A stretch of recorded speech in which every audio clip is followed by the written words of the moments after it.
There's two big airliners now. We've got both of them, but only one of these is the best. Hey there, I'm John. This is Two Brothers RC, and this is the showdown between the Freewing AL37 and the E-flite A320 Neo. I've owned the AL37 for years. It's the oldest jet that I have, assembled and painted back in September of 2021, and it's been out for even longer than that. But the E-flite A320 just came out. We just reviewed it, and it's pretty fun so far. So let's dive into it and answer the question everyone is asking: how do these two jets stack up against one another? We'll be using the tier ranking system that I used for other airplanes in the past, meaning that this is all subjective opinion, and if you get butthurt about that, change the channel. We'll cover maneuverability, lighting, ease of assembly, takeoff, landing, flight time, and whether they're worth owning. Let's kick this off and talk maneuverability. As a general rule of thumb, when comparing two jets, you can almost always confidently say that the bigger airplane, the 737 in this case, will be more maneuverable. This is generally how things hold up in the jet world. Single 64mm jets tend to be less agile than single 70mm jets do, because they're often missing a rudder. But dual 64s like the A320 are a different story. They look and handle more like twin 70s, so that puts the E-flite A320 in direct competition with the 737 from Freewing. And unfortunately for the 7.3, this really isn't a competition, because it's not that they're not competing, it's just that the A320 absolutely floors it. The A320 handles more like a fighter jet than an airliner. Your preconceived notions of what is or is not scale does not apply here. I'm speaking strictly about what these two foam airliners are capable of doing. The A320 is seriously in its own league compared to the 7.3. The 737 isn't bad, but comparing it directly to the A320 paints a very bleak picture. It's more prone to stalling, it's harder to recover from stalls, you can't throw it around as easily,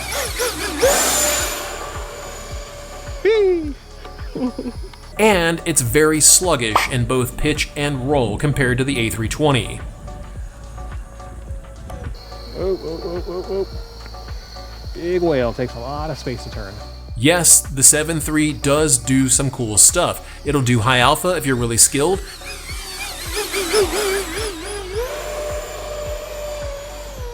It's capable of knife edge and some neat barrel rolls. And it does do confident inverted flight, assuming that you actually put some weight in the tail to shift the center of gravity aft.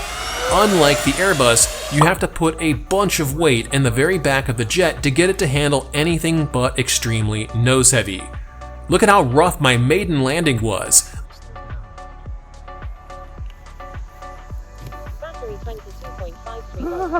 I almost lost it in the grass here due to nose heaviness. That last bit was literally full stick to keep it from crashing.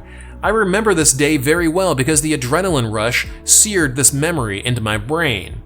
By comparison, the Airbus does everything the 7.3 does except better. It's way more maneuverable for one. It does stall like any airplane does, but it's not stall prone like the 7.3 is.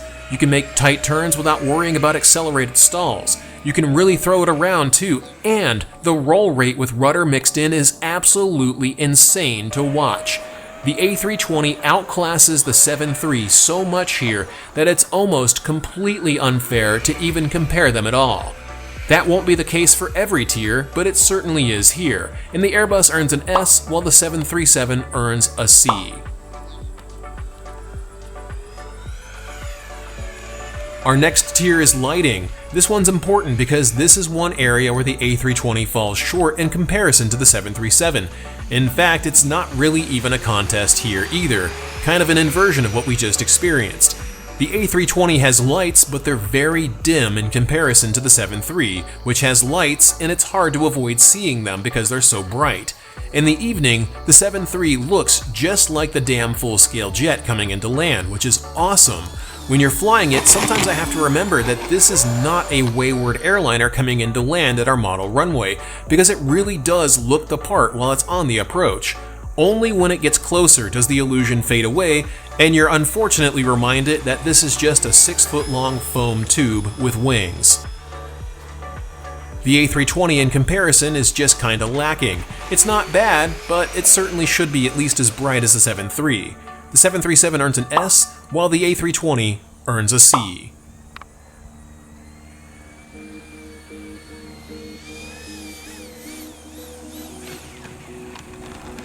Ease of assembly is our next tier, and here's an area where the 737 really sucks.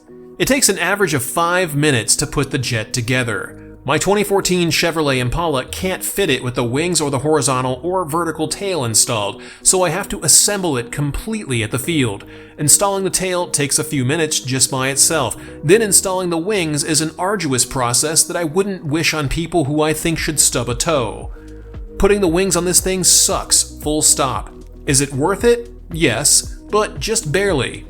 Also, you can't put the wings on with the wheels retracted. They have to be extended. So that makes transportation even more complicated and reduces what you can bring to the field if you've got a full-size sedan like I do. Also, the wings suck to put on because you have to connect every little wire together. By comparison, the A320 is way easier to assemble. You can leave the horizontal and vertical stabilizers on the plane because there's no huge antennae sticking out of the belly, unlike the 7.3, which has multiple antennae that require you to lay it flat on its side with the stabilizers removed. The A320's wings slide on really fast with big thumb screws that make it simple to install, though they sometimes need a little bit of jiggling to catch on the screw threads. It's still a huge improvement over the 7.3. You can have the A320 assembled and finished with flying a single battery before someone else puts the 7.3 together completely. That's also partially due to the fact that it has quick connects in the wings, which makes it so easy to put together. The 7.3 earns a D here, and the A320 earns an A.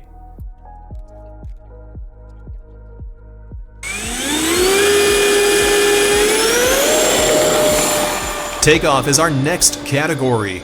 Both of these jets are very similar in this regard. Taking off with either of them balanced just in front of the main wheels will cause the nose to rise automatically. This is due to the underslung motors, which produce a pitch-up effect. On both jets, you need to throttle up smoothly in order to avoid tail striking. They're basically identical with takeoff procedure, except for the A320, which takes off faster because it's lighter with more wing area relative to its size. Both of these jets earn an A here.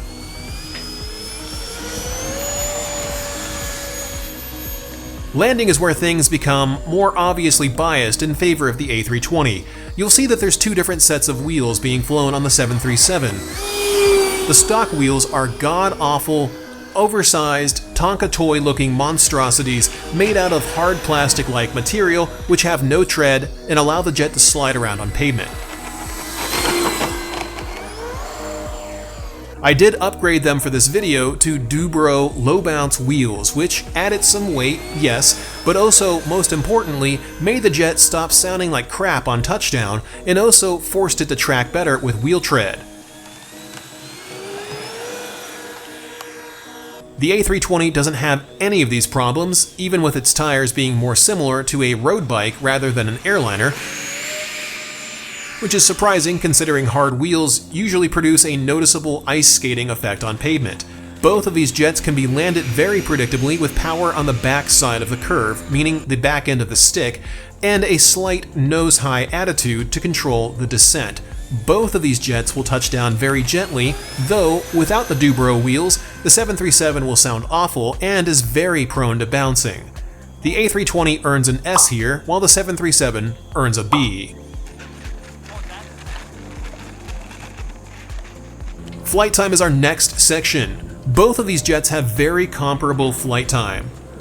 The 737 can be flown aggressively or mildly for at least 5 minutes, and the A320 is very similar, with an average of 6 minutes of flight time, both mild and aggressive. Both jets carry themselves very well in the air and can fly with moderate throttle usage. It's not unheard of to get 10-minute flights with a 6000 class or larger battery in either jet if you're smart about your throttle usage and you're not playing NASCAR in the sky with your airliner. There is no clear winner here. Both jets get an S.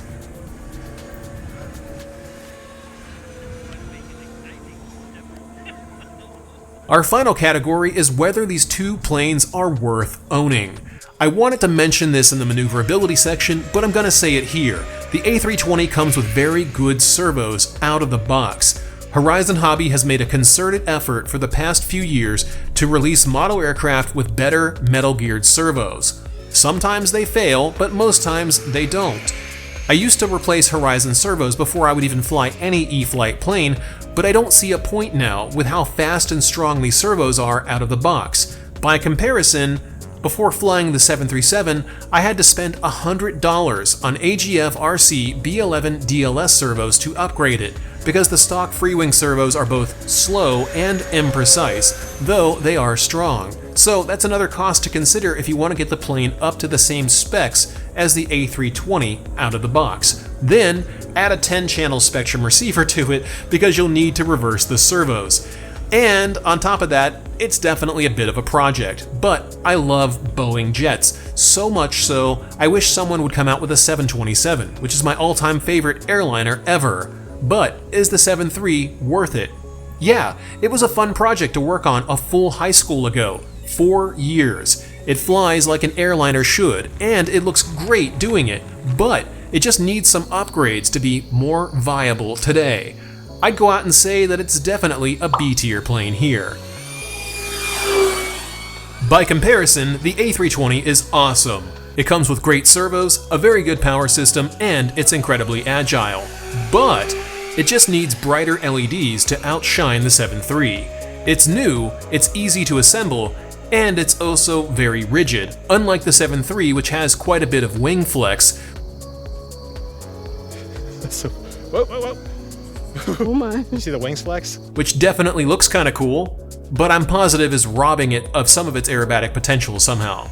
The A320 gets an A here. It's not perfect either, but it's definitely a better jet in comparison to the 737. And there you have it. Those are my thoughts on both airliners. You can't go wrong with either one. It is, as always, personal preference. I prefer flying stuff that doesn't require as much setup time. I also gravitate more towards airplanes that are more aggressively aerobatic. But you might think otherwise. After all, this is just my opinion. Huge thanks goes out to our channel members on twobrosrc.com/supporters, and a very special thanks goes out to our mega fans, Sarasota RC Squadron, Michael Smith, JR Man, Todd, N411X, and Jeff Baker, along with our ultra fan, TBRC fan. You guys kick so much ass. Coming up soon will be the 1-year look back at the formerly Avios, now CNHL Super Tucano. Yeah, what the hell? See you guys next week.